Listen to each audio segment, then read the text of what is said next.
जय हिंद दोस्तों। ऐसे भी 2-3 दिन से आपका क्लास नहीं मिल रहा होगा।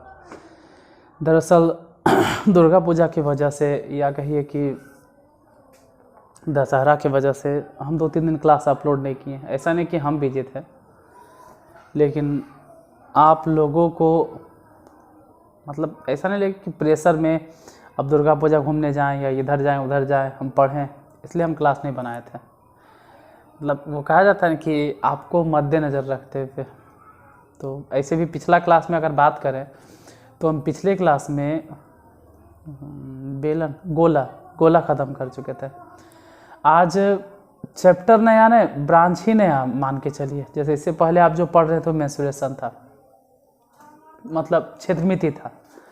जो भी आप पढ़े क्षेत्रमिति में 2D 3D बेलन गोला शंकु घन घनाभ ये सब चीज़ आपको मिले। चतुर्भुज भी मिला। जैसे कि क्षेत्रमिति में 2 डायमेंशनल शेप और एगो 3 डायमेंशनल शेप। अगर 2 डायमेंशनल शेप की बात करें तो त्रिभुज है, चतुर्भुज है, जो कि 2 डायमेंशनल शेप है। अगर 3 डायमेंशनल शेप की आप बातें करते हैं तो घन है, घनाभ है, बेलन है, शंकु है और गोला है। ये सब 3 डायमेंशनल था। अब वो सब की कहानी पूरा ख़त्म हो गया। एक बार थोड़ा सा 2 मिनट रिवीजन कर दिए। अब 2 मिनट क्या, 1 मिनट से ज़्यादा नहीं बोले होंगे। अब आज से नया ब्रांच ही स्टार्ट होगा। मतलब ये नहीं करे चैप्टर तो खैर नया होगा ही होगा। चैप्टर तो नया है, ऐसा नहीं कि चैप्टर वही वाला है। चैप्टर नया है, चैप्टर के साथ साथ ब्रांच भी नया है। चैप्टर नया और ब्रांच भी नया। यानी पहली बात तो ये है कि ब्रांच नया, सांख्यिकी, ठीक है। सबसे ध्यान देने वाली बात है कि अब नया चैप्टर या नया ब्रांच जो मिलेगा वो है क्या हमको पढ़ना। सांख्यिकी, स्टैटिस्टिक्स, ये है क्या आखिर, हम इसमें पढ़ेंगे क्या। सांख्यिकी में हमको पढ़ना क्या है, स्टैटिस्टिक्स में पढ़ना क्या होगा। तो देखिए, सांख्यिकी एक डिपार्टमेंट है, स्टैटिस्टिक्स एक डिपार्टमेंट है, या कहिए कि सांख्यिकी एक विभाग है। और उस विभाग में जो भी काम होता है, अब वो काम किस तरह से किया जाता है या काम में क्या क्या करना है, वही चीज़ें इसमें पढ़ना है। मतलब हूबहू वही चीज़ नहीं पढ़ना, लेकिन उसी पे आधारित स्टार्टिंग यहाँ से होगा। तो सांख्यिकी में आपको माध्यिका, बहुलक, तोरण अगर 10th क्लास में हो तो ये सब चीज़ें मिलेगी। लेकिन पहले ज़रा ये तो बताए कि सांख्यिकी क्या है। अब सांख्यिकी नहीं पता है और माध्यिका बात की बात है। तो देखो, सांख्यिकी जो है वो अगर रियली में ध्यान से देखा जाए तो इसको आप गणित के ब्रांच नहीं कह सकते हैं। मतलब ये नहीं कह सकते गणित की वैसी शाखा। सांख्यिकी में बेहतर ये रहेगा कि आप ये बोलिए कि विज्ञान की वैसी शाखा। ये कहना ठीक है, क्योंकि गणित और विज्ञान दोनों एक ही चीज़ है, दोनों एक दूसरे के पूरक है। बिना गणित के आप विज्ञान नहीं पढ़ सकते हैं, या फिर विज्ञान पढ़ोगे लेकिन कहीं न कहीं अड़चन होगा। जैसे फिजिक्स, अगर आप गणित नहीं जानते हैं तो फिजिक्स नहीं पढ़ पाइएगा। तो फिजिक्स विज्ञान है और गणित है ना, नहीं, गणित भी विज्ञान है, वो भी साइंस फैकल्टी में ही आता है। तो विज्ञान की वैसी शाखा जिसके अंतर्गत,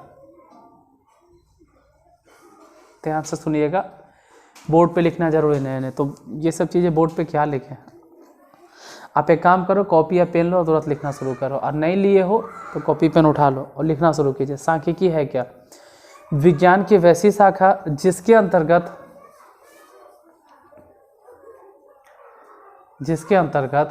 आंकड़ों का संग्रहण,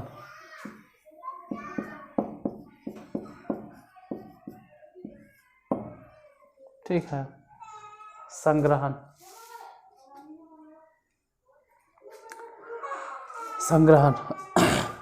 संग्रहण या एकत्रीकरण, जो भी बोलो, ठीक है, संग्रहण या एकत्रीकरण। उसके बाद, अरे यार मिटाने वाला आज नहीं है, प्रॉब्लम हो जाएगा। संग्रहण किया जाता है या एकत्रीकरण, जो भी कहो, संग्रहण के बाद वर्गीकरण, वर्गीकरण के बाद, अरे यार दिवाली का माहौल अभी से आ गया, प्रस्तुतिकरण। अब प्रस्तुतिकरण के बाद निर्वचन।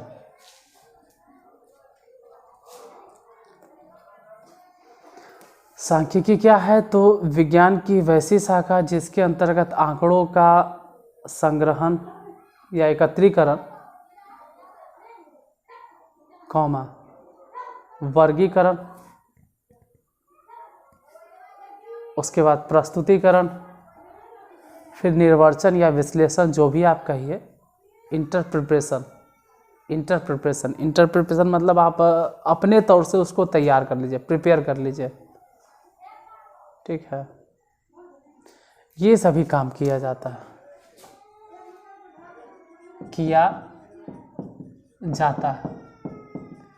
अब रह गया बात कि स्टैटिस्टिक्स की पूरा डेफिनेशन हम रट लिए, एकदम पूरा स्टैटिस्टिक्स क्या है, स्टैटिस्टिक्स खोज किसने की, वो गणितज्ञ का नाम बताइए जो स्टैटिस्टिक्स की खोज किए थे या स्टैटिस्टिक्स के जन्मदाता है। ये सब बहुत सारी चीज़ें पढ़ ली हम, बहुत सारा चीज़। लेकिन सांख्यिकी में अगर बनाने के बारी आया हिसाब तो बन ही नहीं रहा, तो वो बेकार है मेरे लिए, वो बेकार है।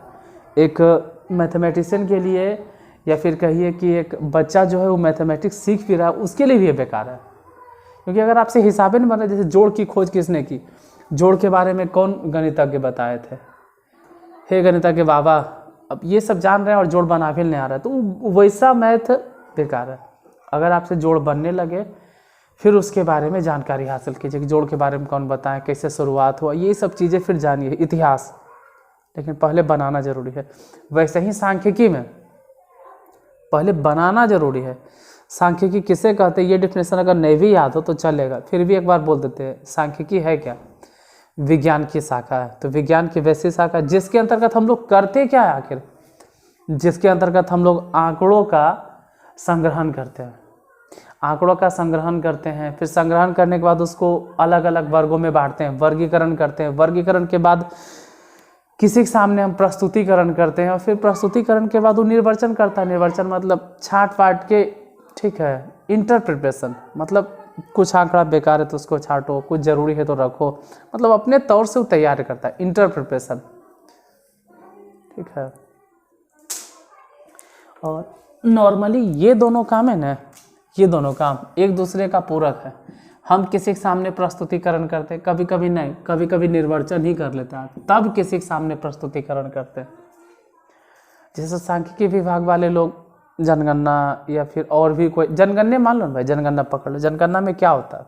जनगणना में आपके घर में जो भी जनगणना करने वाले होते हैं वो पहले आते हैं और आपसे पूछते हैं आपके घर में कई आदमी है, कई गो लड़का है, कई गो लड़की है, कई गो जानवर है, टीवी है, साइकिल है, मोटरसाइकिल है, ये सब पूछते हैं। और पूछ तो लिए और नोट कर लिए, हाँ ठीक है ठीक है ठीक है, मतलब संग्रहण कर लिए। अब संग्रहण करने के बाद अलग अलग वर्गों में बांटते हैं, ऐसे जनगणने वक्त बांट देते हैं, लेकिन अलग अलग वर्गों में बांटते हैं।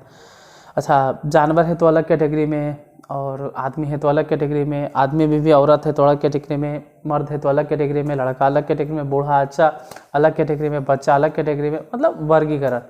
अब वर्गीकरण के बाद वो निर्वचन करते हैं। प्रस्तुतिकरण बाद में होता है, पहले निर्वचन होता है। इंटरप्रिपरेशन मतलब कहीं कुछ छूट तो नहीं गया, बढ़ तो नहीं गया, गलती तो नहीं हो गया। इंटरप्रिपरेशन मतलब अपने तौर से वो तैयारी कर लेते हैं, पूरा प्रिपेयर कर लिए, और तब किसी के सामने जाके वो प्रस्तुतिकरण करते हैं। किसके सामने? अगर एक सांख्यिकी विभाग के कोई आदमी है, या मान लीजिए कोई शिक्षा विभाग से बिलोंग करते हैं, वो जनगणना अगर कर रहे हैं तो आंकड़ा लेते हैं, वर्गीकरण करते हैं, निर्वचन करते हैं। और प्रस्तुतिकरण किसके सामने करते हैं? तो जाहिर सी बात है प्रखंड विकास पदाधिकारी के पास, और वो उनसे ऊपर भेजेंगे, जिसके पास भी जाए उससे ऊंचा जो पदाधिकारी है, उससे ऊपर जो पदाधिकारी, इस तरह से मतलब पूरा एक आंकड़ा तैयार होता है कि हाँ भाई यहाँ पे ये है, वहाँ पे। तो सांख्यिकी में यही किया जाता और यही चीज़ हम लोग करेंगे। मतलब छोटे लेवल पे नहीं करेंगे, उतना बड़ा लेवल पे हम लोग करेंगे, लेकिन छोटे लेवल पे करेंगे, वही पढ़ेंगे। अच्छा, यहाँ पे एक टर्म है आंकड़ा, ये क्या होता है? जैसे आपके मन में एक सवाल उठेगा कि आखिर आप बोल रहे हैं आंकड़ा, ये आंकड़ा क्या है? सांख्यिकी तो चलिए भाई समझ गए, आंकड़ा नहीं समझ में आता है सर। आंकड़ा, आंकड़ा को इंग्लिश में बोलते हैं डाटा या डेटा, दोनों। प्रोनाउंसिएशन में आंकड़ा को आप डेटा भी डाटा भी दोनों कह सकते हैं। डेटा भी सही है, डाटा भी सही है। ऐसा नहीं कि डाटा बोलेंगे तो गलत है या डेटा बोलेंगे तो गलत प्रोनाउंसिएशन है सर, ऐसा नहीं होता। दोनों ठीक है, डाटा भी डेटा भी। होता क्या है तो देखो, किसी विशेष उद्देश्य के लिए, किसी विशेष उद्देश्य के लिए, किसी विशेष उद्देश्य के लिए, जैसे कोई विशेष उद्देश्य हो, बिना उद्देश्य के, हाँ बिना उद्देश्य के भी आप जमा कर लीजिए तो कोई फर्क नहीं पड़ता, लेकिन कहा जाता है किसी विशेष उद्देश्य के लिए जिन प्रेक्षणों को हम एकत्रित करते हैं, किसी विशेष उद्देश्य के लिए। यहाँ आप देखो फिर वही कॉम्प्लीमेंट है, प्रेक्षण और आंकड़ा एक दूसरे के पूरक है। मतलब अगर आंकड़ा बोलना है तो आपको प्रेक्षण के बारे में बताना होगा, प्रेक्षण बोलना है तो आंकड़ा के बारे में बताना होगा।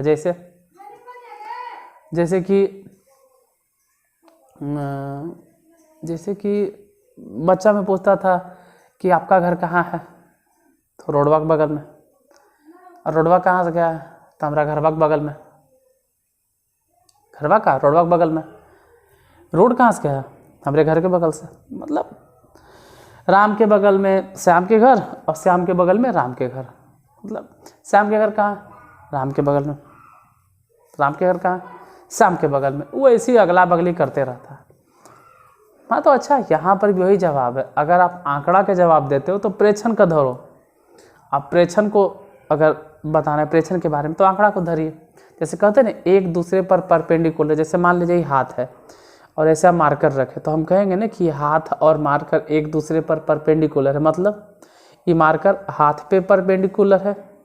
हाँ ठीक है। नहीं आप ये बोलिए ना कि सर मार्कर पे हाथ, अरे यार सुने में कन्फ्यूजन लगेगा। मार्कर जो है हाथ पे परपेंडिकुलर है ना, हाथ मार्कर बतिया एक ही है, इसलिए तो कहा जाता है कि एक दूसरे पर परपेंडिकुलर। मार्कर और हाथ एक दूसरे पर परपेंडिकुलर है, मतलब लंबवत है। ये इस पे लंब है, चाहे तो आप ये मान के चलिए कि हाथ है इस पे लंब है, ठीक है, वो भी चलेगा। दोनों के बीच में 90 डिग्री कोण है। वैसे ही आंकड़ा क्या है, तो किसी विशेष उद्देश्य के लिए, कॉपी पेन है तो कॉपी उठाओ, सॉरी पेन उठाओ और कॉपी पे लिखो। किसी विशेष उद्देश्य के लिए जिन प्रेक्षणों को एकत्रित किया जाता है, किसी विशेष उद्देश्य के लिए जिन प्रेक्षणों को एकत्रित किया जाता है, उन प्रेक्षणों को आंकड़ा कहते हैं। अब यहाँ फिर सवाल उठेगा, प्रेक्षण क्या होता है? हम तो प्रेक्षणे नहीं जानते हैं, बताते हैं, धीरज रखिए। किसी विशेष उद्देश्य के लिए जिन प्रेक्षणों को एकत्रित किया जाता है उसे आंकड़ा कहते हैं। अब आंकड़ा दो तरह के होता है, एक प्राथमिक आंकड़ा और एक गौण आंकड़ा, ठीक है। प्राथमिक आंकड़ा देखो, गौण आंकड़ा। प्राथमिक आंकड़ा किसे कहते हैं, गौण आंकड़ा किसे कहते हैं, उसका भी जिक्र करेंगे। फिलहाल तो आंकड़ा फिर रिपीट करते हैं। किसी विशेष उद्देश्य के लिए, किसी विशेष उद्देश्य के लिए जिन प्रेक्षणों को, प्रेक्षण क्या है सर, अभी जस्ट आते हैं। किसी विशेष उद्देश्य के लिए जिन प्रेक्षणों को एकत्रित किया जाता है उन प्रेक्षणों को आंकड़ा कहते हैं, उन प्रेक्षणों को आंकड़ा कहते हैं, ठीक है, कोई दिक्कत नहीं। आंकड़ा कितने प्रकार के होते हैं? दो प्रकार के, एक प्राथमिक आंकड़ा और एक गौण आंकड़ा। अब देखो ये एकत्रित करने के आधार पे, इस संग्रहण के आधार पे आंकड़ा दो तरह के हैं। अगर संग्रहण के आधार पे देखेंगे, जैसे कि यहाँ पे 4 तरह से बटेगा, संग्रहण है, वर्गीकरण है, प्रस्तुतिकरण, निर्वचन है। तो इन सब आधार पे हमको उतना नहीं बांटना है कि हम पता चले बांटते ही हैं, लेकिन फिलहाल इतना तो बता दें कि आंकड़ा जो हम लोग बोलते हैं दो तरह के, एक प्राथमिक आंकड़ा और एक गौण आंकड़ा। दो गौर होता है, वर्गीकृत और अवर्गीकृत। तो जब हम ये बोल रहे हैं कि प्राथमिक आंकड़ा और गौण आंकड़ा, तो आखिर ये किस आधार पे बटा है? कोई आधार होगा ना, तो आधार बोलिएगा कि संग्रहण के आधार पे, ठीक है, संग्रहण के आधार पे, संग्रहण के आधार पे तथा निर्वचन के आधार पे, दोनों पे डिपेंडेबल है। निर्वचन मतलब इंटरप्रिपरेशन। अगर आप खुद इंटर प्रिपेयर कर रहे हैं, अगर आप उस आंकड़े के बारे में आप खुद जांच पड़ताल कर रहे हो, जो हो सो तुम ही हो, मतलब जो भी टीचर हैं आप ही हैं, या फिर जो भी सांख्यिकी विभाग वाले लेके गए और वही आंकड़ा डायरेक्ट प्रस्तुत कर दिए, तो प्राथमिक आंकड़ा हो गया। लेकिन अगर कोई दूसरा आदमी उसमें जांच पड़ताल करे, कहीं कुछ गलती तो नहीं है, या फिर इसको काटो हो ये गलत है, या इसको जोड़ो, ये जोड़ना आप भूल गए, इसको जोड़ दीजिए, तो कुछ प्रेक्षण को आप हटाएंगे, कुछ को जोड़ेंगे, मतलब हटाना है, काटना है, छाटना है, जोड़ना है, तो ये कहलाएगा द्वितीयक आंकड़ा या तो गौण आंकड़ा। तो लिख लो, वर्गीकरण तथा निर्वचन के आधार, सॉरी वर्गीकरण बोल रहे, संग्रहण तथा निर्वचन के आधार पे आंकड़ा दो तरह के होता है, ये आंकड़े दो तरह के होते हैं, एक प्राथमिक आंकड़ा और एक द्वितीयक आंकड़ा। प्राथमिक आंकड़ा और द्वितीयक आंकड़ा। प्राथमिक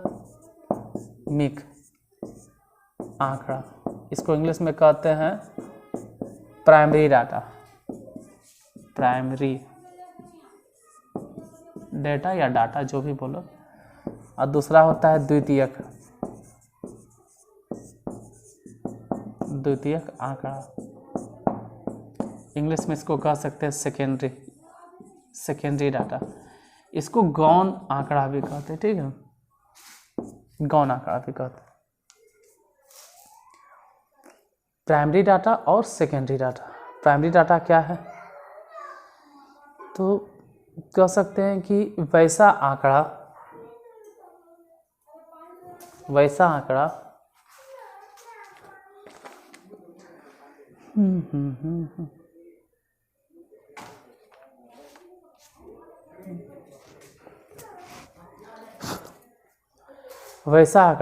जिसकी सत्यता,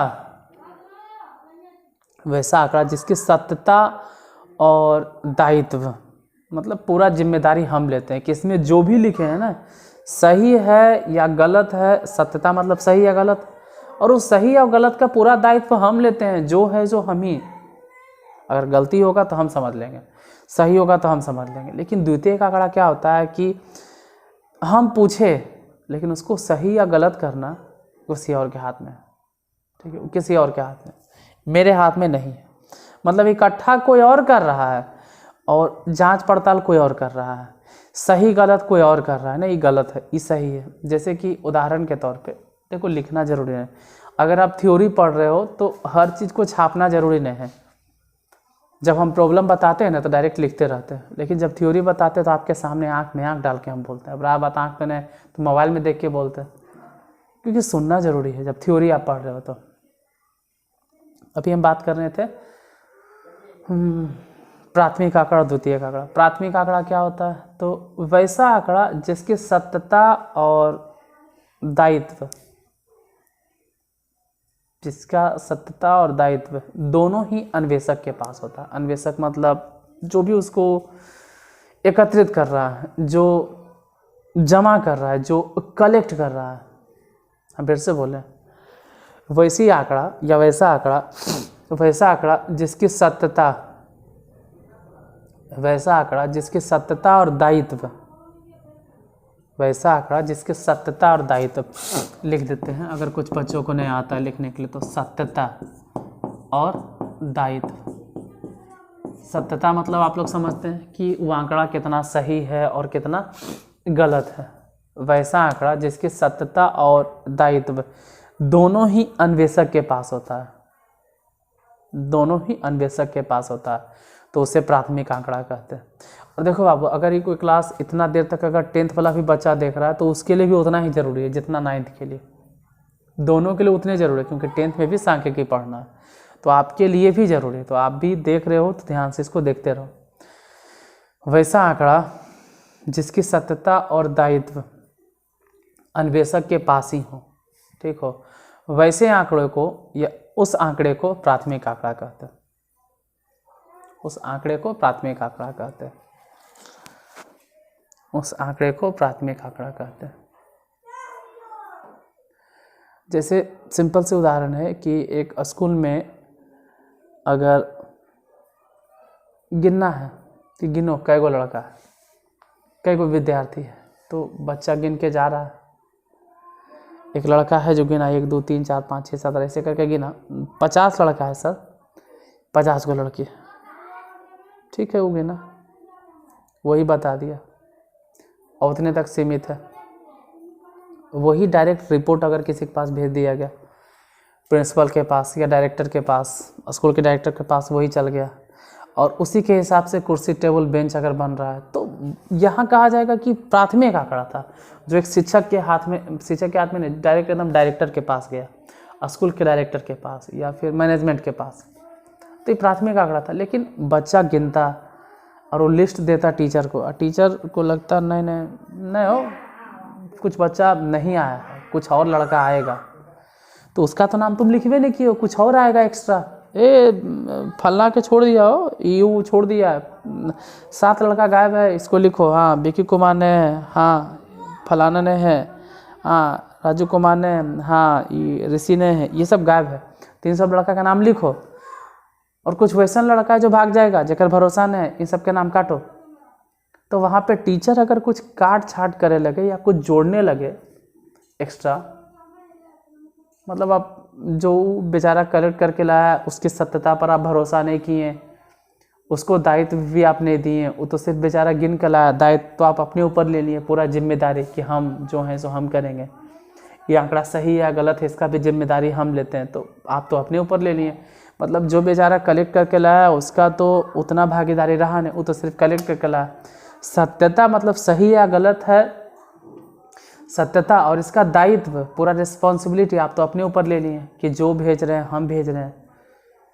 तो अब जो मैनेजमेंट के पास वो आंकड़ा जाएगा वो कहलाएगा द्वितीयक आंकड़ा।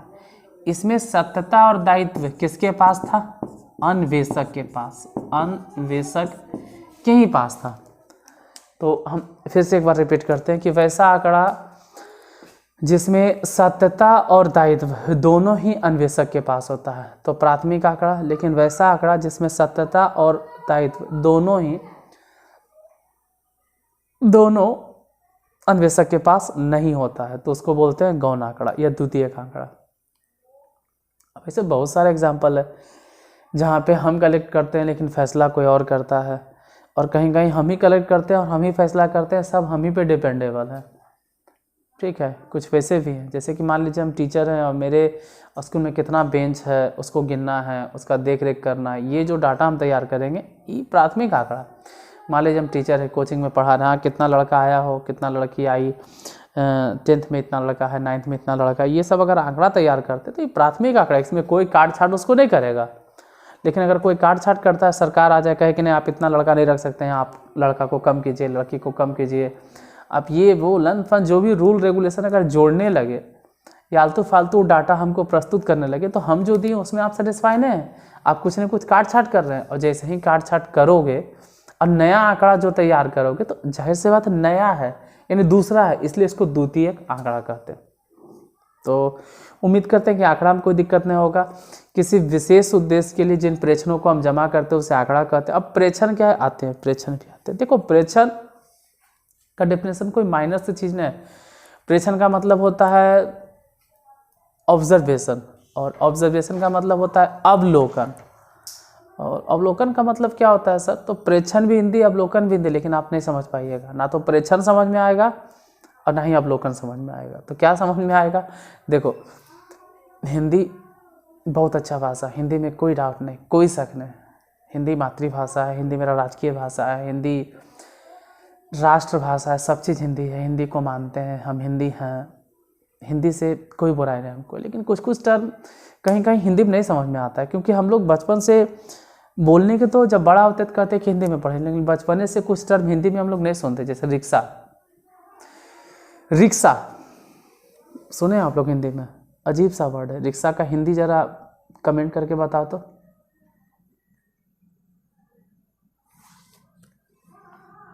स्टेशन के जरा हिंदी करके बताइए। कुछ कुछ टर्म है जहाँ हिंदी नहीं चलता, मतलब चलता है लेकिन हम लोग बचपन से सुने ही नहीं और कभी प्रयास भी नहीं किए बोलने का। तो यहाँ तो हम हिंदी इंग्लिश सिखाने भी नहीं हैं। अगर इस मैटर में किसी को बुरा लगे तो प्लीज़ माफ़ कर देना, और हाथ जोड़ के माफ़ी मांगते हैं, क्योंकि हम यहाँ हिंदी इंग्लिश नहीं करने आए हैं, हम समझाने आए हैं। और जो भाषा आपको समझ में आता है वही हम कभी कभी अप्लाई कर देंगे। जैसे उदाहरण के तौर पे ये आप लोग जानते हैं, ये क्या है? तो ईयरफोन या ईयरबड आप लोग कहिएगा, ईयरबड नॉर्मली बात है, ईयरबड आप लोग बोलेंगे या ईयरफोन, उतना छोड़िए, यही बात है ना। इसको आप क्या बोलोगे कि मार्कर है सर, मार्कर है। अब मार्करे, अगर हम मार्करे बोलें तो आप समझ जाएगा, लेकिन मार्कर के हिंदी ढूंढ लें गूगल से या किसी डिक्शनरी से, आप फिर हिंदी में बोलेंगे तो शायद आपको समझ में नहीं आएगा, या हमको भी नहीं समझ में आएगा। तो हम वही आना चाहते हैं कि प्रेक्षण और अवलोकन दोनों ठीक है, दोनों कोई दिक्कत नहीं, लेकिन उससे अच्छा है कि ऑब्जर्वेशंस। ऑब्जर्वेशंस, ये ऑब्जर्वेशंस क्या है? ऑब्जर्वेशन बोल रहे किसी विशेष उद्देश्य के लिए जो प्रेक्षण हम इकट्ठा करते हैं उसे ही आंकड़ा कहते हैं। प्रेक्षण क्या है सर? विशेष उद्देश्य के लिए जो प्रेक्षण इकट्ठा करते हैं। अब प्रेक्षण जैसे आप आंकड़ा तैयार किए, तो आंकड़ा में क्या इकट्ठा किए? आंकड़ा तो एक कलेक्शन है, आंकड़ा तो एक समूह है, उस आंकड़े में आप क्या तैयार किए? आंकड़ा मतलब समूह। अब आंकड़ा देखो, जैसे कि कोई आदमी काला, ब्लू, नीला, हरा, इस तरह से बहुत सारा पेन इकट्ठा कर रहा है। मतलब मान के चलो कि 20-25 कलर का पेन इकट्ठा कर लिया, मिला जुला के ढेर सारे कलर का, मतलब 15-20 कलर के पेन इकट्ठा कर लिया हो, तो बोलेगा ना कि उसके पास एक पहले काला पेन, फिर हरा पेन, फिर नीला पेन, फिर इस तरह से इसे लिखना है। तो एक डाटा है, रंग का डाटा है। तो यहाँ पे इकट्ठा क्या किया? रंग। यहाँ पे इकट्ठा किस चीज को किया? रंग को। कौन सा?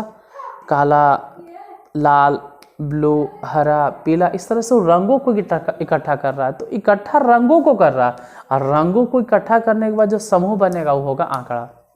मान लो 5 फीट के लड़का, 4 फीट के लड़का, 6 फीट के लड़का, 10 फीट के लड़का, हालांकि असंभव है, 10 फीट नहीं होगा, 7 फीट के लड़का, 2 फीट, 2.5 फीट, 3 फीट, इस तरह से लड़कों का समूह इकट्ठा किया। अब यहाँ तो इकट्ठा लड़का को कर रहा है, या गौर से सुनिए, लड़का को कर रहा है या लड़के के हाइट को कर रहा है? ऑफ कोर्स, ऑब्वियसली बात है कि लड़के के हाइट को इकट्ठा कर रहा है, ना कि लड़का को इकट्ठा कर रहा है। हाँ, लड़के को इकट्ठा कर रहा है सर, अरे कर रहा है, लेकिन मेन कंसीडर किस चीज़ को कर रहा है कि फलाना हाइट के, फलाना हाइट के, फलाना हाइट के लड़का है। तो यहाँ पे वो लड़के के हाइट को पकड़ के चल रहा है कि मेरे यहाँ इतना इतना इतना इतना ये हाइट के। जैसे यहीं पे क्या इकट्ठा हुआ, गौर से देखो, मार्कर हुआ, तो मार्कर इकट्ठा। आप क्या लिखेगा? Marker, marker, marker, not marker, वो लिखेगा green marker, blue marker, red marker और ब्लैक मार्कर। यहाँ पे मार्कर तो हर बार बोल रहा है, कंसीडर मेन करेगा क्या? कलर। तो यहाँ पर वो कलर को इकट्ठा किया, और कलर इकट्ठा करके एक डेटा बना लिया। तो इकट्ठा तो कलर किया, तो कलर हो गया प्रेक्षण। लड़कों को इकट्ठा किया, सही बात है, लड़कों को इकट्ठा किया, लेकिन लड़कों में डिफरेंस क्या है, अंतर क्या है? हाइट के सर, तो हाइट हो गया प्रेक्षण। मान लीजिए कि पहला क्लास के 4 लड़का, 10वां क्लास के 20 लड़का, 9वां क्लास के 6 लड़का, 6ठा क्लास के 8 लड़का, 8वां क्लास के 9 लड़का, इस तरह से लड़कों को जमा किया। तो जमा तो लड़कों को ही कर रहा है, लेकिन इंडिकेट्स क्या करेगा कि 6ठा क्लास के लड़का, 7वां क्लास के लड़का, पहला क्लास के लड़का और दूसरा क्लास के लड़का। मतलब यहाँ पे इंडिकेट्स वो क्लास करेगा, यानी आंकड़ा आप समझ गए। अब जोड़ दीजिए कि प्रेक्षण क्या होता है, तो इसका उल्टा देखो, लिखो प्रेक्षण। आंकड़ों में, आंकड़ा में या आंकड़े में या आंकड़ों में, जो भी लिखो, आंकड़े में, आंकड़े में, आंकड़े में जिस चीज को या जिस नंबर को या जिस मैटर को, जो भी बोलो, जिस चीज को ही बोलिए, आंकड़े में जिस चीज को एकत्रित किया जाता है उसे प्रेक्षण कहते हैं। तो दोनों एक दूसरे के पूरक हो गए, हम तो शुरू में ही बोले थे। आंकड़ा क्या है? किसी विशेष उद्देश्य के लिए आप प्रेक्षणों को इकट्ठा करते हैं, तो प्रेक्षणों के समूह को आंकड़ा कहते हैं। प्रेक्षण क्या है? तो आंकड़ा में आप जो जो चीज इकट्ठा किए हैं उसे प्रेक्षण कहते हैं। डिफिनेशन नहीं समझ में आया, कोई बात नहीं, अकबकाना नहीं, ठीक है, ऐसा नहीं कि अकबकाना है।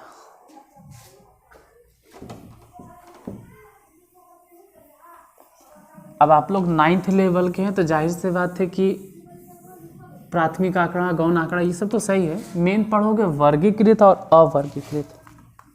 देखो एक होता है अवर्गीकृत आंकड़ा और एक होता है वर्गीकृत आंकड़ा। ये कौन से आधार पे हो गया सर? ये वर्गीकरण के आधार पे हो गया, वर्गीकरण के आधार पे। ये जो आंकड़ा क्लासिफाइड हुआ है वो वर्गीकरण के आधार पे। वर्गीकरण के आधार पे आंकड़ा कई तरह के, 2 तरह के, एक अवर्गीकृत आंकड़ा, दूसरा हो गया वर्गीकृत आंकड़ा। अवर्गीकृत आंकड़ा किसे कहते हैं? तो आंकड़ों का वैसा समूह, या कहो प्रेक्षणों का वैसा समूह, या डायरेक्ट बोलिए वैसा आंकड़ा जिसे क्लासिफाइड नहीं किया गया, जिसे वर्गीकृत नहीं किया गया। मतलब वैसा आंकड़ा, लिख लो वैसा आंकड़ा, सामने ज़्यादा लाइट पड़ता है तो आँख में दर्द जैसा होने लगता है। वैसा आंकड़ा जिसे अलग अलग वर्गों में नहीं बांटा गया, उसे अवर्गीकृत आंकड़ा कहते हैं। लिख ली। अब वर्गीकृत आंकड़ा लिखिए। वैसा आंकड़ा जिसे अलग अलग वर्गों में बांटा गया, देखो हम दोनों का जिक्र करते हैं। अवर्गीकृत आंकड़ा नॉर्मली ऐसे लिख दिया जाएगा 2 4 6 3 2 5 डॉट डॉट, इस तरह से लिखा रहेगा, अवर्गीकृत हो गया। और जो वर्गीकृत आंकड़ा होता है उसको लिखा जाता है 10 से 20 ऐसे करके, फिर 20 से 30, फिर 30 से 40 और 40 से 50, इस तरह से। कोई ज़रूरी नहीं है, ठीक है।